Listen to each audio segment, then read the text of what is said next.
Pour certaines personnes, l'amitié fonctionne comme ceci. Quand l'un va mal, l'autre devrait se mettre entre parenthèses. Ses besoins, ses limites, son rythme, sa vie même devraient attendre jusqu'à ce que l'autre aille mieux. Et ensuite, dit-on, ce sera l'inverse à tour de rôle. Cette vision peut sembler noble, mais elle pose une question essentielle, presque vertigineuse. Que devient le lien quand l'existence de l'un dépend des tempêtes traversées par l'autre?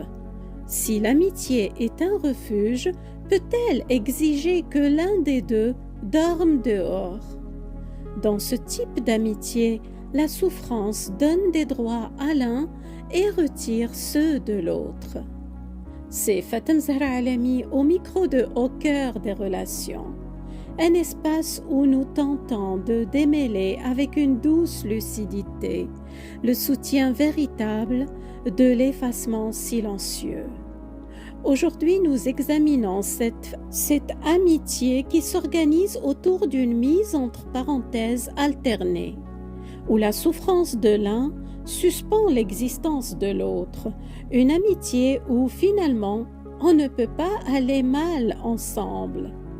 Puis répondre à une question essentielle: peut-on vraiment quitter ces parenthèses sans avoir à quitter la relation elle-même?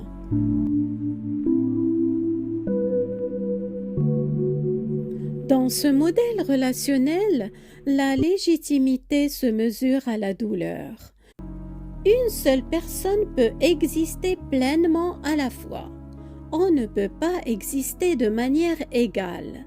C'est une hiérarchisation de la souffrance et donc inévitablement une hiérarchisation du pouvoir relationnel. Un double standard s'installe, deux poids, deux mesures. Celui qui se désigne comme le plus souffrant occupe le centre. Il décide implicitement du rythme, de la disponibilité et de ce qui est acceptable ou non dans la relation. Comment ce pouvoir s'exerce-t-il concrètement? La souffrance devient un droit à l'indisponibilité de celui qui souffre, une exigence de disponibilité absolue de l'autre. Celui qui souffre détient tous les droits.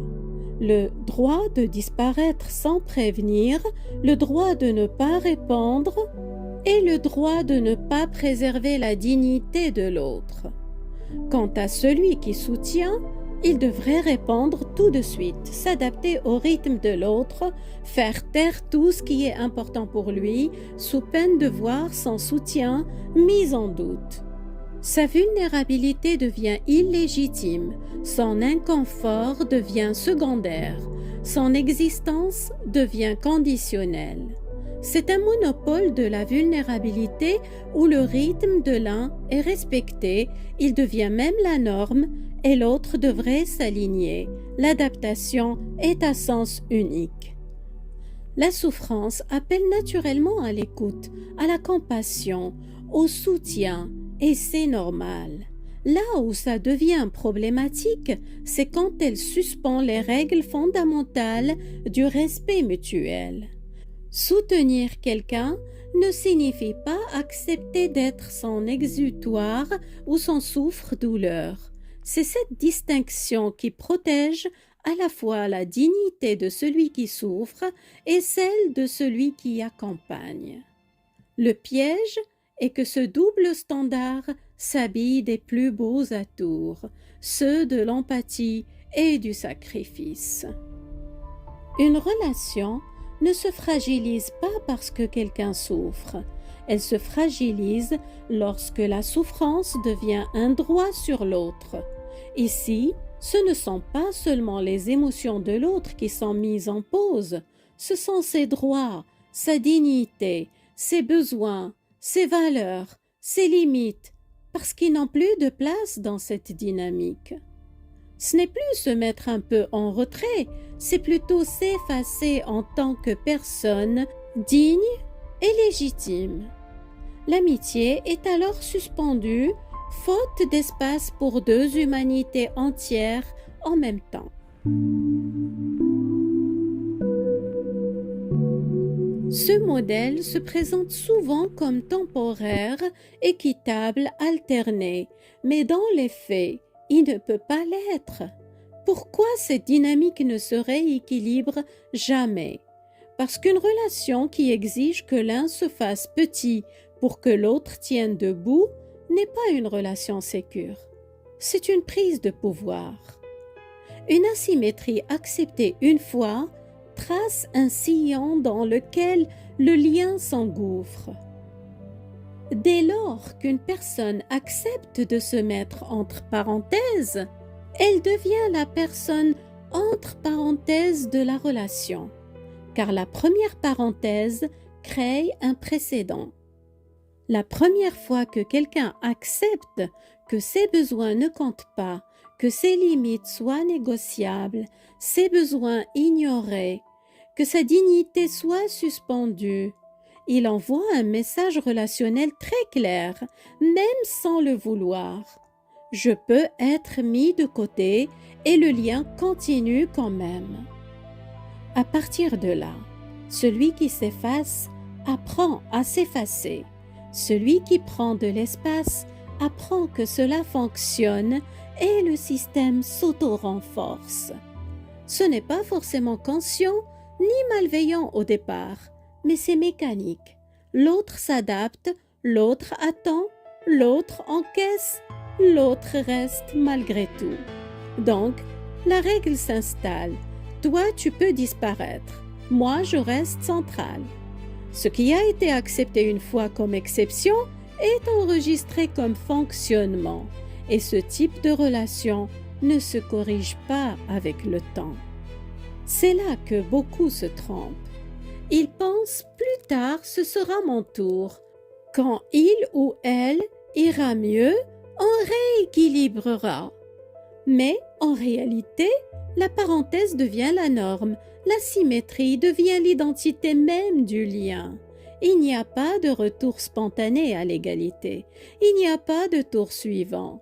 Parce que celui qui a instauré la règle de la mise entre parenthèses devient celui qui décide quand l'autre peut exister à nouveau. Et souvent, ce moment n'arrive jamais ou arrive de façon conditionnelle et dévalorisante. Toute relation où l'un apprend que marcher sur les limites de l'autre n'a aucune conséquence devient une relation où ces limites seront toujours piétinées. Nous ne parlons pas nécessairement de malveillance, mais de structure. Ce n'est pas l'intention qui crée l'abus. C'est l'absence de limites qui autorise cet abus. Cette dynamique emprunte parfois, à son insu, les chemins des dominations émotionnelles, notamment narcissiques manipulatoires. Lorsque l'on accepte que l'on nous marche sur les pieds, on apprend à l'autre qu'il peut continuer. Une relation injuste ne s'équilibre pas avec le temps, elle se radicalise. Et c'est ici qu'une vérité difficile, mais libératrice, doit être nommée. On ne sort pas des parenthèses à l'intérieur de la relation, on en sort en la quittant. Une relation où l'un apprend à s'effacer ne réapprend pas l'égalité, parce que demander ensuite le respect, c'est changer les règles. Poser des limites devient une agression. Réclamer l'égalité devient une trahison. Au fond, mettre quelqu'un entre parenthèses, ce n'est pas lui demander de patienter, c'est lui demander de suspendre sa dignité. Ses besoins ne sont plus écoutés, mais reportés. Ses limites ne sont plus respectées, mais contournées. Son amour-propre, sa juste place, deviennent des obstacles au soutien qu'on lui demande de fournir. Il doit se taire, comprendre, attendre, jusqu'à ce que l'autre aille mieux. Mais cette attente a un coût. Elle use l'estime, elle ronge la confiance, car on ne met pas quelqu'un temporairement entre parenthèses, on lui assigne une place. Et dans cette place, il n'est plus un égal, mais un fonctionnaire du réconfort. Là où votre dignité doit attendre, ce n'est pas de l'amitié. C'est la négation même de ce qu'est un lien vrai. La sécurité relationnelle, ce sentiment si précieux, repose sur un pilier simple et non négociable: l'égalité des droits émotionnels. Une amitié sécure ne hiérarchise ni la souffrance, ni le droit d'exister pleinement dans le lien.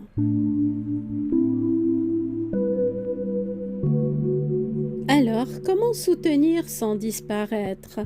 Être présent sans s'oublier. Il s'agit d'apprendre à distinguer avec le cœur et avec courage que le soutien n'est pas l'effacement, que l'empathie n'exige pas le renoncement à soi, qu'être là ne signifie pas être sans droit. Le fait d'aller mal n'accorde pas tous les droits et n'annule jamais ceux de l'autre. La souffrance ne doit pas accorder un statut supérieur. Une amitié mature, une amitié sécure est un espace où chacun garde ses droits ainsi que la souveraineté sur son propre jardin intérieur, où la souffrance de l'un appelle la main tendue de l'autre et non une confiscation de ses droits. C'est une amitié où l'on peut aller mal ensemble, sans se perdre et sans que l'un doive se faire petit pour que l'autre se sente grand. La frontière ici n'est pas un mur, elle est le cadre même qui permet à la rencontre d'avoir lieu. Elle protège la relation, elle ne la menace pas. Et souvenez-vous, une amitié ne peut pas être sécure si les droits relationnels dépendent de qui va le plus mal. Parce qu'une vraie relation n'a pas besoin que vous disparaissiez pour exister. Elle a besoin justement que vous soyez respecté avec vos limites, votre dignité et votre droit inaliénable à être pleinement vous-même et à occuper de l'espace. Prenez bien soin de vous et surtout, ne restez pas dans une relation qui ne vous respecte pas.